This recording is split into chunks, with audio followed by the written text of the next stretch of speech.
인생을 살다 보면요, 우리의 인생이 불안전하고 또한 우리의 인생이 얼마나 위험한 것인가를 우리는 익히 경험해 보지 않아도 우리는 보고 알 수가 있습니다.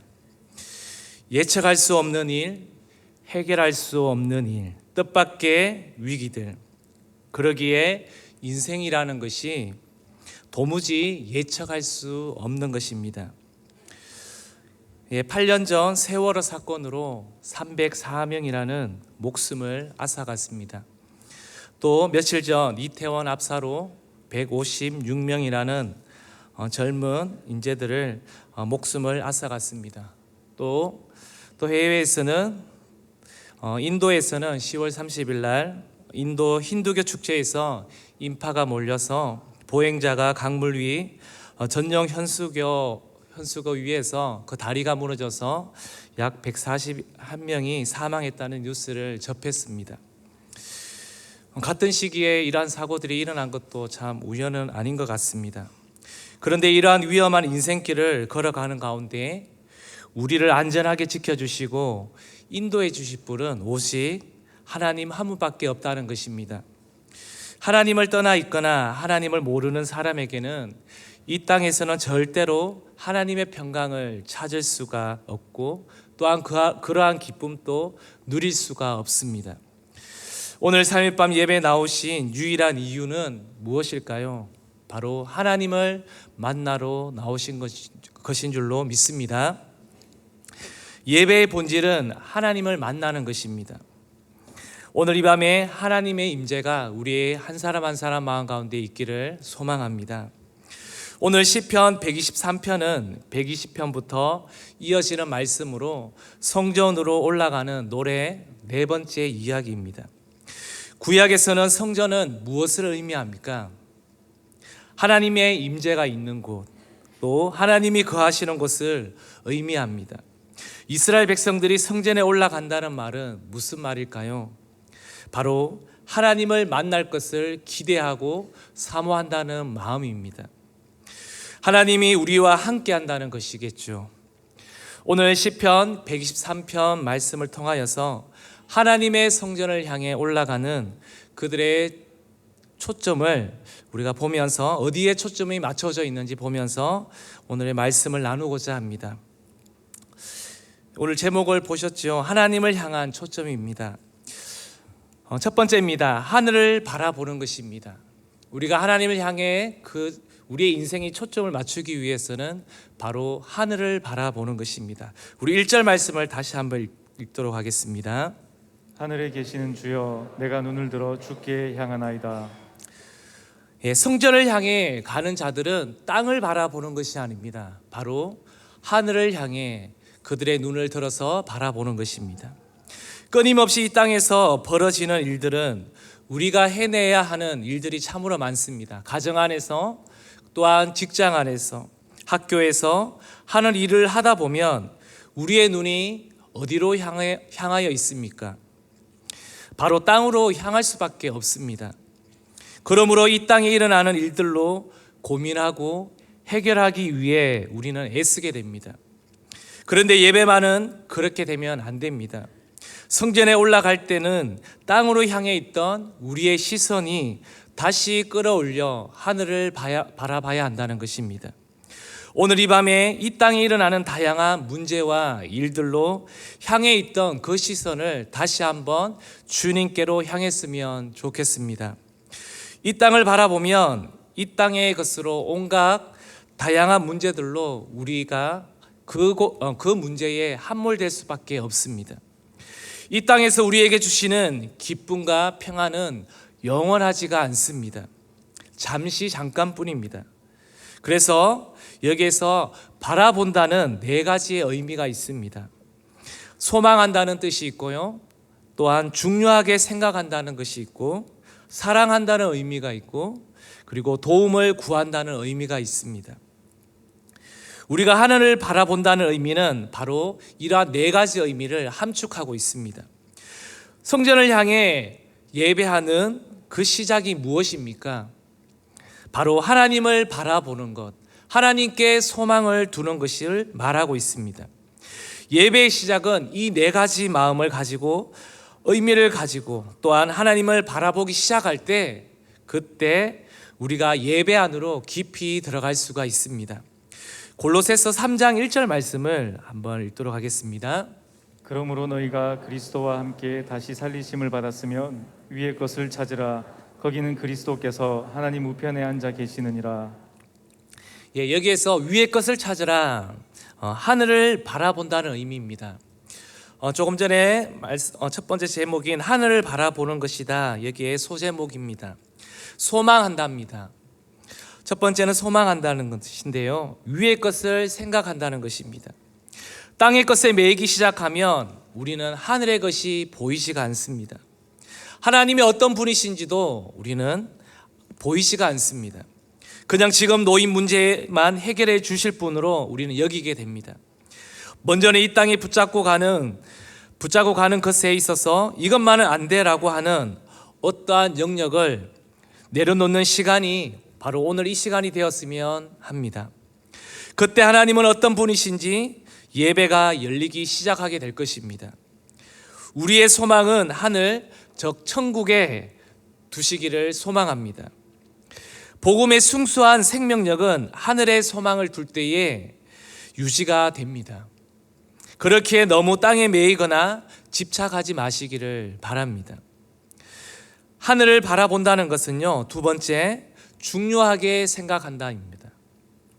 하나님은 두 개의 세계를 창조하셨습니다. 하늘과 땅입니다. 보이는 세계와 보이지 않는 세계가 있습니다. 보이는 세계는 보이지 않는 세계의 그림자라고 했습니다. 우리가 살아가다 보면 우리가 생각지도 못한 일들이 다 생겨납니다. 내 삶에 질병에 걸렸거나, 그리고 가족 간의 관계, 사람과의 관계가 잘 풀리지 않거나, 또한 사업이 어려움을 당했다든지 이러한 문제들이 우리가 생각지도 못하게 일어난다는 것입니다. 이럴 때 우리는 사방에 우겨쌈을 당한 것처럼 느껴집니다. 그래서 하늘을 바라본다는 것, 중요하게 생각한다는 것이 무엇이냐면, 이것이 뭐냐 하면 이것이 영적의 의미는 무엇인가 먼저 물어본다는 것입니다. 왜 하나님이 이런 일을 많고 많은 사람 중에 나에게 일어나게 하셨지? 혹시 내가 죄가 있어 회개하는 건가? 아니면 주님은 내게 믿음을 요구하시나? 아니면 주님께서 이 시간 나에게 인내를 요구하시나? 하면서 그 영적인 의미가 무엇인지를 우리는 계속해서 찾아가야 한다는 것입니다. 하늘에서 무슨 일이 일어났기에 땅에서 이런 일이 벌어졌지 하면서 이것을 먼저 우리는 하나님께 물어야 합니다. 그런데 하늘을 중요하게 생각하지 않는 사람은 어떨까요? 영적인 일을 묻기 전에 땅에서 일어나는 일들에 몰두하며 살아가게 됩니다. 어떻게 해결하지? 어떻게 하면 치료할 수 있을지, 여기에 모든 생각이 쏠려 있습니다. 그러기에 이러한 사람들의 태도는 주님이 정하신 공적인 날도 우선순위에서 밀려나게 됩니다. 또한 교회에서 진행되는 특별한 영적 예배의 자리에도 중요하지 않게 생각하게 되는 것입니다. 이것이 이 땅을 바라보는 사람들의 태도입니다. 하늘을 바라보는 사람의 태도는 물론 이 땅에 속해 살기 때문에 땅의 일, 즉 일상을 무시하며 살아갈 수는 없습니다. 병에 걸리면 우리는 병원에 가서 치료도 잘 받아야 합니다. 그러나 적어도 하늘을 바라보는 사람은 그 이전에 무엇을 해야 할까요? 이 일을 통해 무엇을 가르치시고 나에게 무엇을 말씀하시고자 하는지 영적인 의미를 주님께 물어봐야 한다는 것입니다. 지금 우리가 살아가는 이 땅에 일어나는 많은 이슈와 문제들이 있습니다. 왜 이런 일이 일어나고 있는가?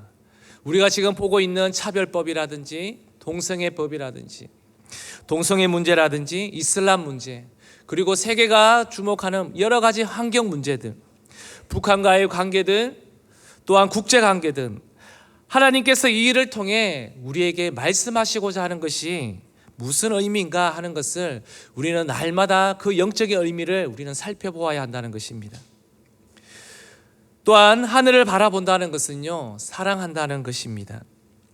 사랑한다는 것은 또 보고 싶고 또 보고 싶은 마음의 상태를 말합니다. 사랑하는 사람과 함께 있다가 그렇게 좋게 있다가 또 헤어지면 그것을 못 참아서 어떻게 또 문자를 보내고 또 전화를 거는 것이 바로 사랑하는 사람의 마음인 것입니다. 하나님의 사랑이 정말 느껴지는 사람은 이 예배의 자리뿐만 아니라 어디에서나 그 사랑의 고백을 표현되어지고 또한 그 사랑을 흘러보내게 된다는 것입니다. 또한 마지막 네 번째는 하늘을 바라본다는 것은요, 도움을 구한다는 것입니다. 나의 도움이 땅에서 오는 것이 아니라 하늘에서 온다는 것입니다. 이 땅에서 안 된다고 해도 하늘에서 가능하다고 하면 되는 것입니다. 하늘을 바라보고 살았던 믿음의 사람들은 모두 하늘의 도움을 받고 자랐지 땅의 도움을 받지 않았습니다. 다니엘을 한번 보십시오. 포로로 잡혀간 신세지만 어린 나이에도 그는 당당하게 하나님을 바라보고 의지했던 사람입니다. 그 바벨론의 문화에 타협하지 않았습니다. 적절하게 죄에 빠지면서 아닌 척하며 살지 않았습니다. 왕외의 어떤 신에게도 절하지 말라는 조서에도 다니엘은 굴하지 아니하고 하루에 3번씩 창문을 열고 기도하였습니다. 오직 하나님을 의지하고 기도하며 하나님께 도움을 구했습니다. 오히려 다니엘을 어려움에 빠뜨려 죽이려고 했던 그 신하들은 결국 죽음을 맞이하게 되었습니다. 결국 땅의 도움으로 살아가려고 했던 사람들은 큰 실패와 낭패를 보게 됩니다. 다윗은 큰 어려움 중에 살 수 있었던 것은 바로 하늘의 도움이었지 땅의 도움이 아니었습니다. 엘리야가 아합과 이세벨의 거센 위협에서도 승리했던 것은 바로 하늘의 도움이었지 땅의 도움이 아니었습니다. 우리는 이것을 기억하시기를 바랍니다. 열왕기상 18장 38절 말씀을 읽어보겠습니다. 이에 여호와의 불이 내려서 번제물과 나무와 돌과 흙을 태우고 또 도랑의 물을 핥은지라. 엘리야가 기도했을 때 바로 그 여호와의 불이 하늘에서 내려진 것을 우리는 기억하시기를 바랍니다. 오늘 이곳에 계시는 우리 믿음의 성도님들과 또 드림센터와 비전센터에서 드리는 우리 다음 세대 아이들, 모든 하나님의 백성들을 이기게 하시는 것은 바로 하나님의 능력이지 이 땅의 도움이 아닌 줄로 믿으시기를 바랍니다. 우리는 어떤 마음으로 이 예배의 자리에 나오셨습니까? 정말 하나님을 바라보시면서 하나님의 사랑과 하나님의 도움을 받고자 나오셨습니까? 아니면 어쩔 수 없이 내 자녀가 제자 비전에 있으니 나오셨습니까? 그건 아니라고 봅니다. 물론 믿음의 기간이 있으니 우리 부모와 또한 우리 자녀들이 신앙을 이렇게라도 더 잡아주시는 것이라 저는 믿습니다. 그러나 우리는 이제 그 수준을 뛰어넘어 우리는 눈을 들어 주님의 도움을 구하고 하늘을 바라보며 이 땅에서도 풀려지는 믿음의 역사를 보기를 소망합니다. 하나님께 초점을 맞추는 자는 두 번째입니다. 큰 제목, 여호와의 손을 바라보는 것입니다. 우리 2절 말씀을 함께 읽겠습니다. 상전의 손을 바라보는 종들의 눈같이 여주인의 손을 바라보는 여종의 눈같이 우리의 눈이 여호와 우리 하나님을 바라보며 우리에게 은혜 베풀어 주시기를 기다리나이다. 여기서 공통적으로 나오는 게 바라보는, 바라보며 라는 말씀이 나옵니다. 종들이 주인의 손을 바라보는 이유가 뭐라고 생각이 드십니까? 지금 뭔가 일어나는 것을 알기 위해서입니다. 언제 주인이 일을 시작하나 유심하게 종이 주인의 손을 주목하고 있는 것입니다. 바로 그것이 손입니다. 여기서 하나님의 손이라고 의미하는 것은 성경에 참 많이 나옵니다. 구약과 신약에 보면 하나님의 그 손이 나옵니다. 여러 가지 표현들이 있지만 첫째는요, 하나님의 일이 시작된다는 것입니다. 둘째는 하나님의 능력이라는 의미가 이 손의 의미에 있습니다. 하나님이 뭔가 일을 시작하신다는 의미가 있습니다. 그러니까 상전의 손이라는 것은 바로 타이밍입니다. 타이밍, 하나님의 정하신 때에 대한 이야기입니다. 우리가 살다 보면 이젠 지성과 감성이 발달하여 우리가 계획하는 뭔가의 일에 대해 언제쯤 이것을 하면 되겠다라는 것이 우리의 생각 속에서 추측이 되어집니다. 바로 하나님이 여러분을 향한 계획이 있다는 것입니다. 그 하나님의 축복이 있는데 이 축복이 아무 때나 이루어지는 것이 아니라 바로 하나님의 정하신 때가 있다는 것입니다. 그것이 바로 하나님의 손입니다. 지금이 움직여야 할 때입니까? 아니면 기다려야 할 때입니까? 우리는 신앙생활 하다 보면 이런 질문을 많이 하게 됩니다. 하나님, 지금 이때 기다려야 합니까? 아니면 이때 내가 해야 합니까? 참 이것을 놓고 우리가 많이 고민합니다. 우리는 하나님의 정하신 때를 끝까지 주목해야 합니다. 바로 이것이 예배하는 자의 의무이자 특권입니다. 왜 그것이 특권일까요? 그 손은 예배하는 자만이 볼 수 있기 때문에 그렇습니다. 성전에 올라가는 자만이 그때를 알 수 있고 성전을 올라가지 않는 사람은 그때를 결코 알 수가 없습니다. 오랫동안 인내하며 우리들이 기도해온 제목들이 있으리라 봅니다. 그렇다면 이제 그 하나님의 손을 주시하시기를 바랍니다. 응답받는 때가 분명히 멀지 않았음을 믿음으로 취하시고 분명히 우리에게 임하실 것입니다. 시편 102편 11절에서 17절 말씀을 세번적 성경으로 한번 읽도록 하겠습니다. 내 사는 날이 기울어지는 그림자 같으며 말라가는 풀과 같습니다.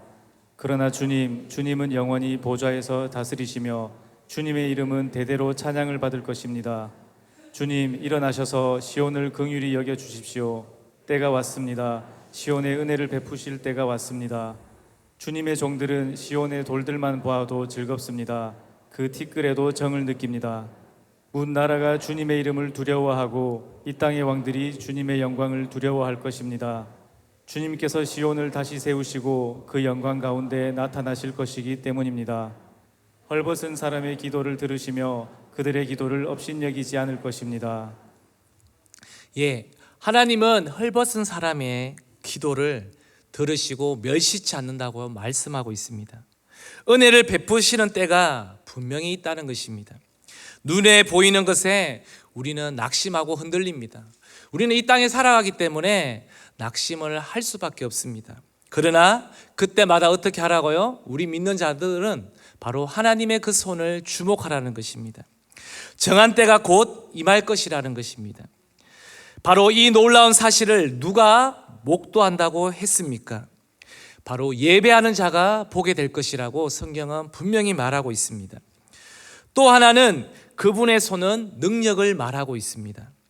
그분이 손을 드시면 모든 것이 가능해집니다. 불가능한 것이 이루어집니다. 바로 그때 회복이 일어나는 것입니다. 이스라엘 민족의 강약 생활은 귀건과의 싸움이기도 했지만 바로 이방 민족의 끊임없는 도전에도 직면해야 하는데 그 대표적인 나라가 아멜렉이었습니다. 그때 여호수아를 대장으로 이스라엘 군대를 전쟁터로 보내고 나이 많은 아론과 훌이 강야 높은 곳에서 모세를 도와 손을 종일 들고 있었기 때문에 아멜렉을 격퇴시킬 수가 있었습니다. 때론 우리의 상식을 뛰어넘는 믿음의 손을 들 때에 하나님은 그분의 능력으로 승리하게 하신다는 것입니다. 하나님의 손을 바라볼 때 그때 예배하는 자들에게는 예배의 회복이 일어날 것입니다. 우리의 영혼의 깊은 침체에서 또한 깨어진 관계에서도 회복이 일어날 줄로 믿습니다. 마음의 상처도 회복되어질 것입니다. 육신의 질병에서도 그 회복이 일어날 줄로 믿습니다. 성전을 향하고 하나님을 바라보는 자들에게는 이러한 믿음이 있어야 될 줄로 믿습니다. 세 번째입니다. 마지막, 하나님께 초점을 맞추는 자는요, 은혜를 구하며 나아가는 것입니다. 우리 3절 4절 말씀을 다 같이 읽겠습니다. 여호와여 우리에게 은혜를 베푸시고 또 은혜를 베푸소서. 심한 멸시가 우리에게 넘치나이다. 안일한 자의 조소와 교만한 자의 멸시가 우리 영혼에 넘치나이다. 하나님께 은혜와 긍휼을 구하는 자는 하나님의 은혜와 기쁨이 있습니다. 왜냐하면 주께서 우리의 죄값을 치러주셨기 때문에 그렇습니다. 시편 기자는 상한 마음을 가지고 성전을 향해 올라가고 있습니다. 바로 123편은요, 그 압제와 멸시 중에 고통하는 자가 이 타락한 세상에서 하나님의 백성으로 살아가는 것이 쉽지 않음을 그 123편에 나타내고 있습니다. 쉽지 않지만 그 시편 기자는 바로 이럴수록 하나님께 향하여 그 성전을 향하여서 그의 눈을 들어 하나님을 바라보고 있는 그 장면이 나오는 것입니다. 우리도 이 땅에 살아가는 동안에 말씀으로 살아내려고 하지만 우리 마음을 상하게 하고 넘어지게 하는 일들이 벌어질 수밖에 없습니다. 그래서 때론 마음이 상하고 다치는 것이 두려워서 살짝 타협하기도 합니다. 그 무리에서 소외시 될까봐 죄에게 그 길을 우리는 내어주기도 합니다. 이러한 행동을 하지 않으려고 하면 참 마음이 상하고 무겁습니다. 주변에서 조롱의 소리도 들리기도 합니다. 코로나가 처음 시작되면서 교회 다니는 성도들이 직장에서 좋지 못한 시선을 받으면서 믿음을 지켜나가는 모습들을 보았습니다. 우리 교회 성도님들 가운데서도 있었습니다. 그래서 우리 믿음의 선조들을 보면 자신의 인생을 주님 때문에 대가를 지불한 사람들이 많이 있습니다. 인간의 눈으로 볼 때는 정말 한없이 불쌍하고 망한 인생 같은데 하나님의 눈으로 볼 때는 하나님 나라의 최고의 상급이 있지 않겠습니까? 그래서 성경은 말합니다. 고린도전서 15장 19절에 이렇게 말씀합니다. 만일 그리스도 안에서 우리가 바라는 것이 다만 이 세상의 삶뿐이면 모든 사람 가운데 우리가 더욱 불쌍한 자이리라. 참 이 말씀은 우리에게 위로가 되는 말씀입니다. 우리가 살아가는데 그냥 우리가 이 땅 가운데 아무런 하나님 도움이 없다면 우리처럼 불쌍한 사람이 어디 있겠습니까? 그러나 하나님은 그렇지 않다는 것입니다. 성경이 분명히 말씀하고 있습니다. 이 땅의 삶이 다가 아니라고 분명히 말씀하고 있습니다. 그러기에 우리는 날마다 주님 앞에 이 상한 마음을 가지고 긍휼을 구하며 하나님 앞에 나아가야 합니다. 어떻게 고백하면 될까요? 오늘 3절에 너무 잘 나와 있습니다. 우리 이렇게 한번 고백해 볼까요?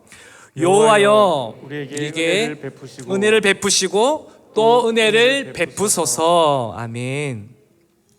여호와여 바로 나에게 은혜를 베푸시고 또 은혜를 베푸소서. 우리가 주님 앞에 엎드릴 때마다 이 고백이 있어야 될 줄로 믿습니다.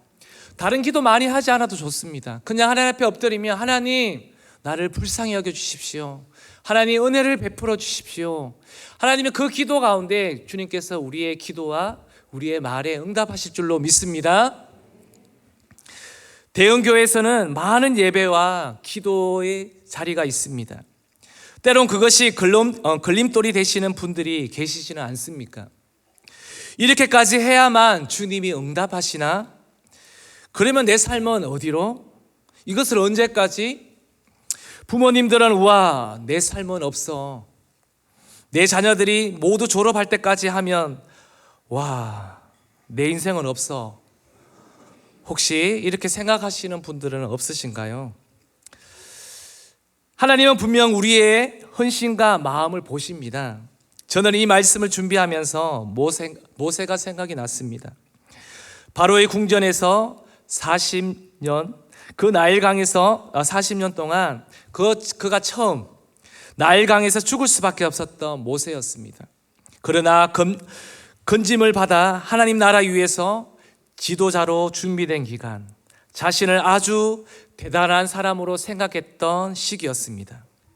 그러나 그 시간이 지나고 그가 장성하여 자기의 종족을 구하고자 살인자의 누명을 받아 미디안 강야로 도망가 이름 없는 목동으로 쓸쓸하게 살아가는 노인으로 삶을 살았습니다.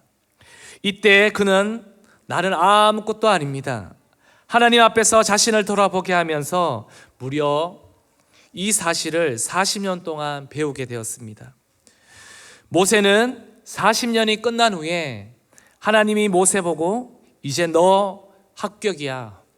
너 이제 내가 너를 붙들어 쓰겠다고 말합니다.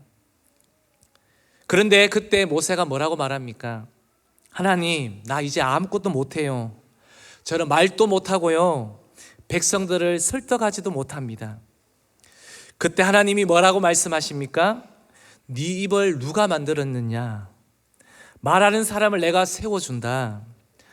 나를 믿고 가지 않으렴? 이때 비로소 모세는 하나님을 의지하기 시작합니다. 모세의 나머지 40년을 가리켜서 그때 정말 자기의 부족함을 알았기에 이제는 자기를 의지하지 않고 하나님을 의뢰할 수 있었던 모세라고 그는 말하고 있습니다. 그가 120년의 세월을 돌이켜보면요, 그냥 우연히 지나간 것 같지만요, 하나님께서 그때마다 하나님께서 일하신 것을 보십니다. 그에게 40년이라는 그냥 그 미디안 광야에서 그냥 목동으로서 쓸쓸하게 살아가는 그 40년의 세월도 있었다는 것을 우리는 기억하시기를 바랍니다. 우리는 믿음의 생활을 하다 보면요, 우리에게 뭔가 항상 좋은 일들만, 성공적인 일들만 일어나기를 항상 바랍니다. 그렇지 않습니다. 우리 가운데는 고난의 기간, 그 광야의 시간을 겪지 않으면요, 우리가 하나님께서 우리에게 베풀어 주신 그 사랑과 은혜를 우리는 알지 못합니다. 그러기에 우리 대형교회에서 지금 보내고 있는 이 시간들, 이 3년의 작전 기도 가운데에 하나님께서 힘들다가 아니라 하나님께서 왜 나를 낮추시고 지금 기도하게 하시는지, 나의 개인 시간마저 뺏어가면서 나의 오후 시간까지, 나의 직장 마치고 쉬고 싶은 그 마음까지, 그 육체적인 어떤 시간까지도 다 빼앗아가는 이 대형교회가 원망이 아니라 하나님, 이 시간이 나를 낮추는 시간이군요, 하나님 앞에 겸비하는 시간이군요 하는 것을 보고 목도할 수 있는 시간이 되었으면 좋겠습니다. 함께하는 3년의 기도에 우리들의 각종 기도의 모임, 우리의 공적 예배 모두 우리의 생각과 힘을 빼고 내려놓는 것이라고 저는 믿습니다. 그럴 때 주님은 우리들에게 이렇게 말씀하십니다. 사랑하는 아들아, 사랑하는 딸아, 나의 자녀로 하나님의 백성으로 살기 위해서 네가 버텨온 그 시간들 내가 안다고 말합니다. 네가 대형교회에서 와서 엎드리면서 울었던 시간들, 자녀 때문에 울었던 시간들, 남편 때문에, 아내 때문에 울었던 그 시간들 내가 알아라고 주님께서 우리에게 분명히 말씀하실 것입니다. 네가 이렇게 힘써왔던 거 내가 안다고 주님께서 말씀하실 것입니다. 그래서 기도하고 예배를 사수하기 위해서 남들 다 가보는 그 좋은 여행도, 그 맛 좋은 음식도 먹지 못한다 할지라도, 그래서 하나님 내가 섭섭했습니다. 하나님 내가 다 함께 하지 못했습니다. 그러나 이러한 상한 마음, 어쩜 이러한 상처를 하나님께서는요 기쁘게 받으실 줄로 믿습니다. 이러한 자는 날마다 성전을 향해서요 오르며 하나님을 바라보는 눈, 그 손을 바라보면서 그의 믿음과 그의 신앙을 견고하게, 하나님 터 위에 견고하게 닦아갈 줄로 믿습니다. 우리 대형의 식구들은 아무리 힘들고 어려워도요 우리가 주저앉아 있는 것이 아니라 바로 하나님의 성전으로 올라가야 합니다. 하나님의 성전을 향해서 바로 주인의 손을 보는 것입니다. 그 상전에 있는 그 주인의 손에 타이밍을 보는 것입니다. 그 타이밍이 언제인지를 우리는 눈여겨보는 것입니다. 그 타이밍을 누가 볼 수 있을까요? 예배하는 자, 기도하는 자, 그 자가 볼 수 있는 것입니다. 예배를 소홀히 하시고요 기도의 모임을 회피하시는 분들에게는 그 하나님의 타이밍을 볼 수가 없습니다. 오늘 이 밤에 나오신 우리 모든 믿음의 권속들이요 바로 하나님의 손을, 바로 하나님께 초점을 맞추어서 하나님의 앞에 엎드리며 하나님 앞에 겸비하여서 기도하며 나아갈 수 있는 우리 모든 믿음의 성도님들 다 되시기를 소망합니다.